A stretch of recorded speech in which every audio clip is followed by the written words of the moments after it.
In this video, I'm going to be taking you through my entire design process of how I design my company brochure in InDesign and how I added a little bit of an extra magic sparkle before I sent these brochures out to my clients. If you would like to download this brochure template for free, head to the first link in the description. If you get something out of this video, remember to smash the like button, subscribe to the channel, and if you fancy buying me a brew, there's a link in the description where you can donate me a cappuccino. So to make a start, we're going to do new file, or you can do file new. So I've got my document here already set up for the sizes.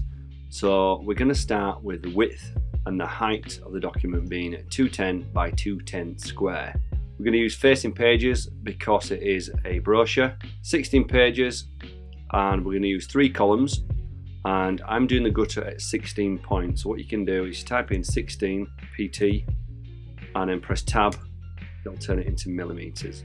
For the margins, from the top we're working 30 millimeters from the top, from the bottom 20, inside and outside also 20. For the slug and bleed, we're just going to use bleed on this document, which is 3mm bleed, which is the industry standard for printing. Once we've got all these input into this section here, we're just going to click create. So here's a document all ready for us to input the design. So the first thing we're going to do is we're going to start setting up some layers. And in these layers we're going to set up 3. One's going to be for our guides. The next one is going to be for our folios. So I'm just doing this in the layer panel. To access that, you go to window and then layers. The next one's going to be our folios. And the next one is the main content.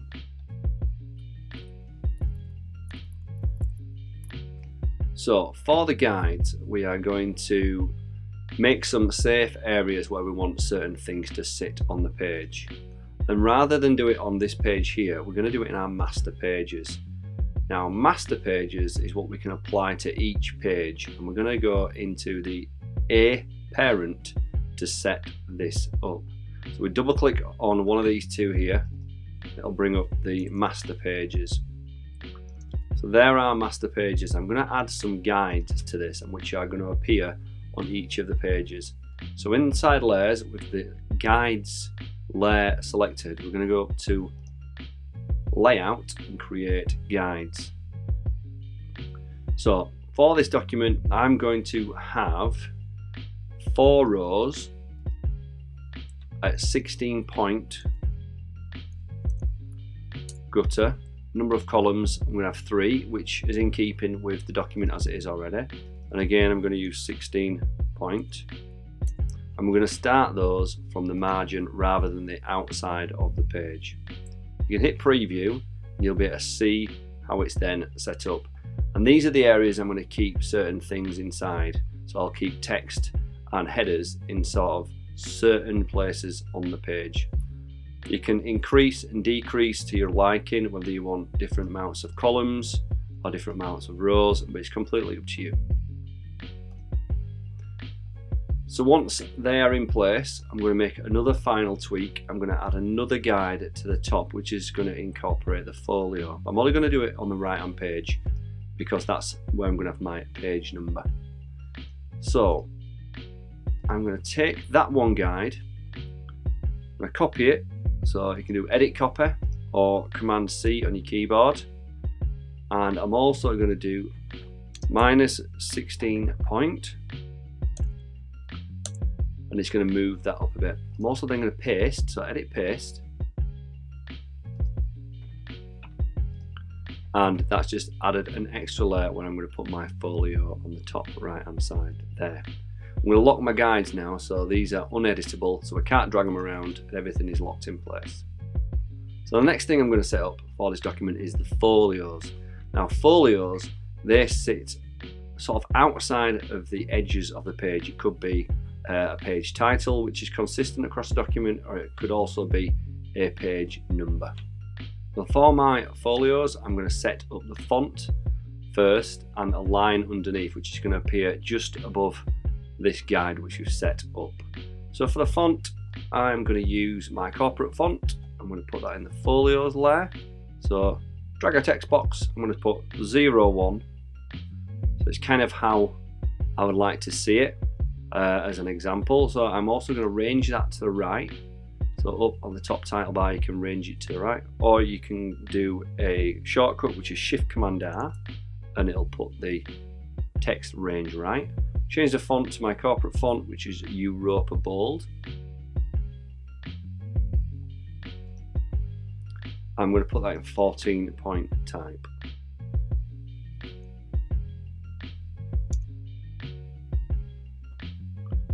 Okay, bring that up to the top. I'm going to leave a little bit of space on the left hand side so that if there is a longer number, it'll incorporate that. So that now goes up there. Okay. Next thing to do is create a line. So use the line tool to create a line, holding Shift to keep it nice and straight. I'm going to create that 7mm in length. I'm also going to make sure that we've got some weight on that. So it's 1 point. I'm going to bring in my corporate colors to color that, and then click on my corporate color, which I've got a CC library set up for Hive Mini. Let's move that into place just below the number. Zoom in, see how that looks, fine tune it. So that's about right for me. Next thing we do, we need to add a special character to this. All I did there was I just styled the page number up so I knew what it looked like. And double click that and select it, go to type. We got insert special character, and we need to work our way through these until we see current page number. So I'm going to click on that. I'm just going to add this little A symbol. So I'm going to go back into pages, click onto my layout. As you can see here, the page numbers are already starting to be incorporated into the design. Now on the front page, I don't actually want the folio to exist. So I'm going to go up into my master pages, grab the non-applied, I'm going to drag it onto that first page. It's also taking away the guides, and I'm going to put it onto the back page as well, so it's going to take away the guides on there as well. So in a bit of planning, I decided that I was going to have a image on the left hand side.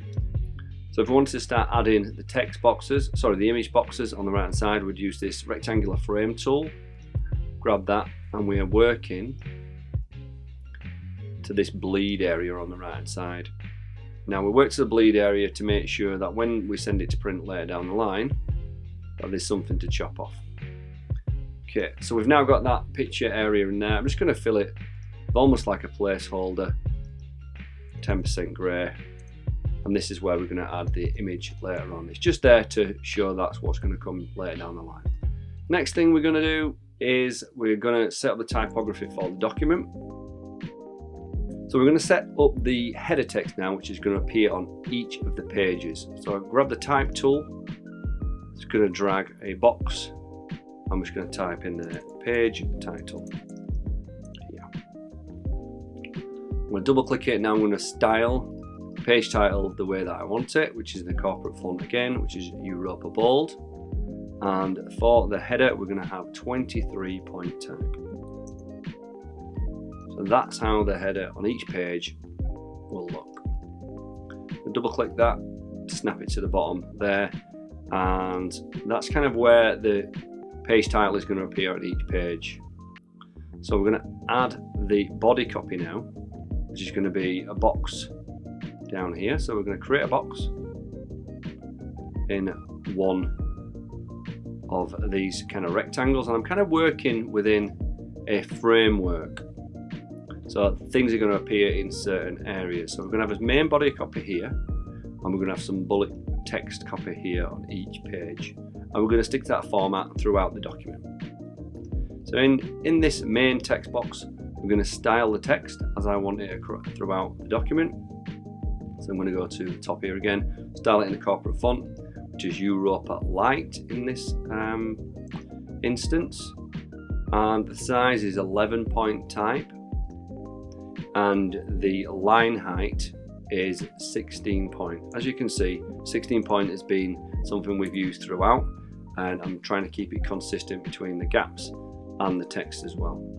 So we're just going to fill this text box now with some dummy text just to see how that looks. So you go to type, the top title bar there, go to the bottom, fill with placeholder text. We've got some placeholder text in there. I'm just going to delete a couple of these lines and space out paragraphs.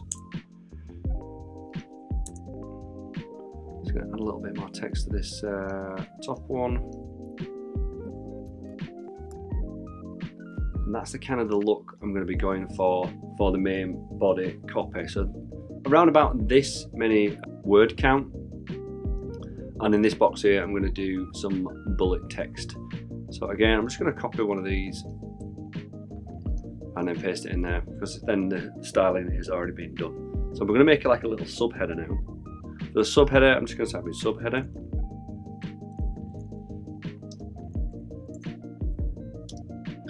And again, corporate font we're going to use for that is the bold again. Nice bit of contrast between the light and the bold. And we're going to add some bullet text as well. So bullet 1, bullet 2. Okay, we're going to make that a light, because that's like our main body copy. The next thing we're going to add is some character styles to this text. This is handy for when you're adding lots and lots of text to a document and you need to change how the text looks quite quickly so you can keep it all consistent when working at pace. So we're going to use the paragraph style tool, and we're going to use the character style tool. Now to access this, they're not in the window tab, they're in the type tab. So you go to type and there's the character styles and paragraph styles. We need them to open. So to add our character style to this text here, the page title, we double click and select the type, and then we go to the plus button at the bottom of the character styles, or we can go to this layer sort of little burger menu here and do new character style. I'm going to call that page header. I like to add a shortcut to mine, which I'm going to use Alt 1. That's going to help me each time I see a page header. I can just hit Alt 1 and it'll change it to the page header. Just to give you an example, just click that, Alt 1 changes it to the page header. Just undo that. Now we're going to do the body copy on the subheader as well.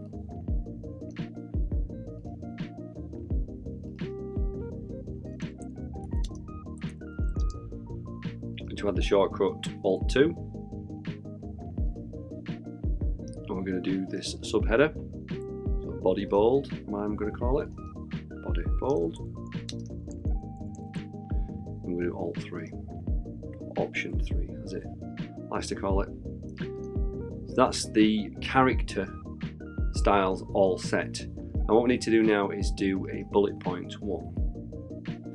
So for the bullets, we are going to just turn bullets on. We'll grab them two, bullet 1 and 2, turn the bullets on for these two. And I would like to bring this over just slightly back, because I think it's sticking out too much. And what we can do is you can create a bullet style which is going to incorporate that. So to do that, highlight that, and we're going to go to paragraph styles this time. So plus button or the little burger menu, new paragraph style, we'll call it bullets.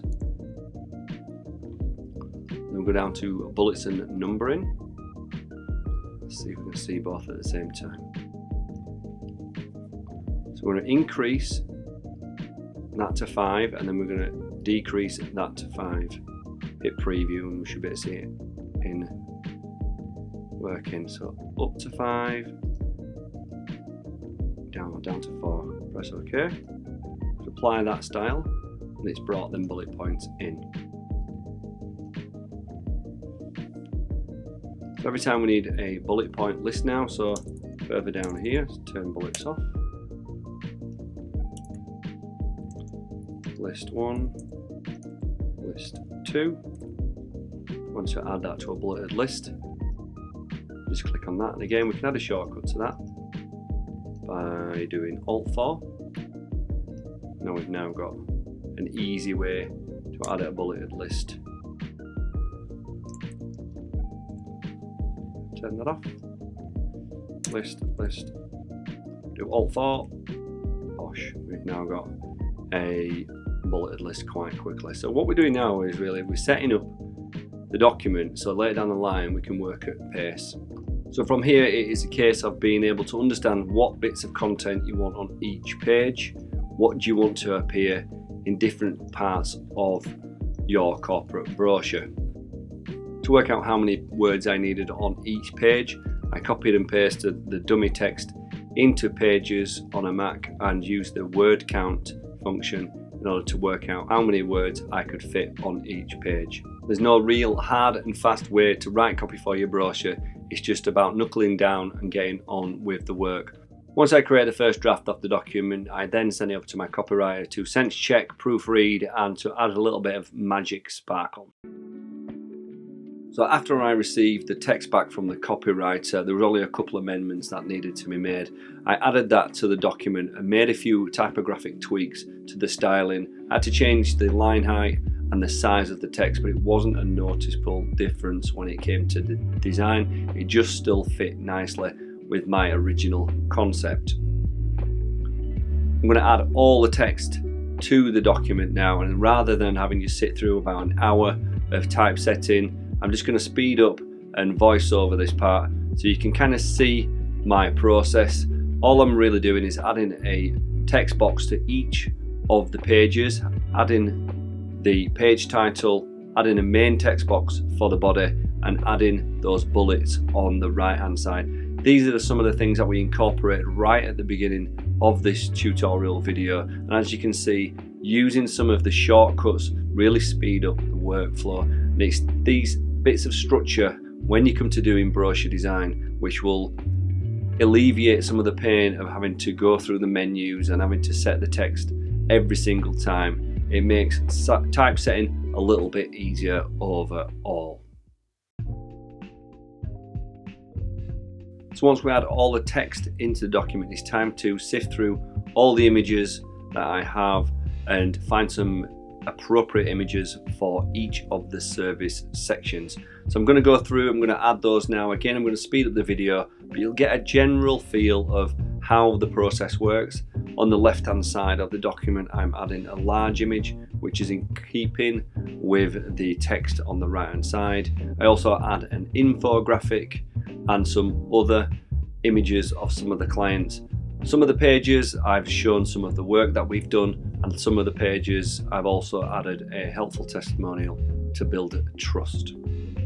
The final element of the design is to add the front cover and the back cover, which includes some contact details, which is obviously helpful when you're trying to pitch for work.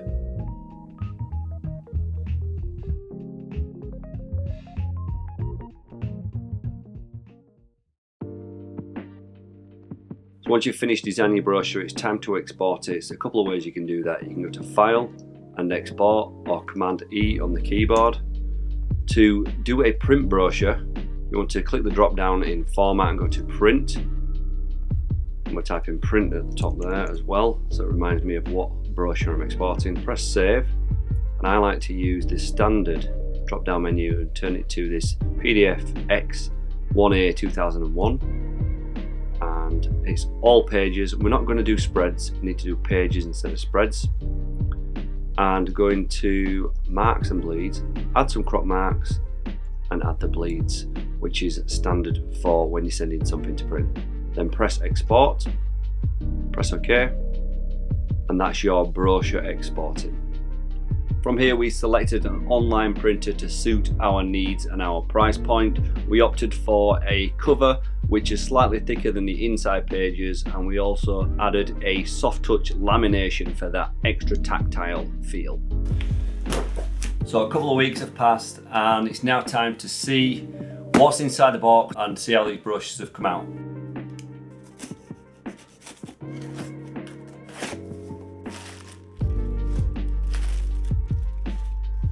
The reason why I chose to do a printed brochure rather than a digital brochure is because I wanted something tangible that I could place in the hands of my potential customers to show a little bit about what I do and the capabilities of my services and my products. I really wanted to onboard a new client so then I can remotely work from anywhere and continue to run my graphic design business. To add an extra bit of magic to the user experience, I've invested in some heavy duty envelopes. I've designed a little hello card to insert into the envelopes with the brochure, and to seal it all off together nicely, I've created a stamp which I'm going to print onto the back of each of the envelopes before sending them out.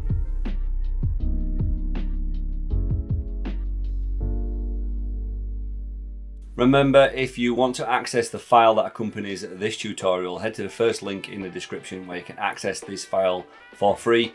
If you've watched all the way till the end of this video, thank you so much. It's turned into a bit of an epic. Hope you enjoyed the jazzy music that I've thrown underneath this video as well. If you're not subscribed already, please consider subscribing, smash the like button, and I will look forward to seeing you guys in another one of my videos. Thanks for watching.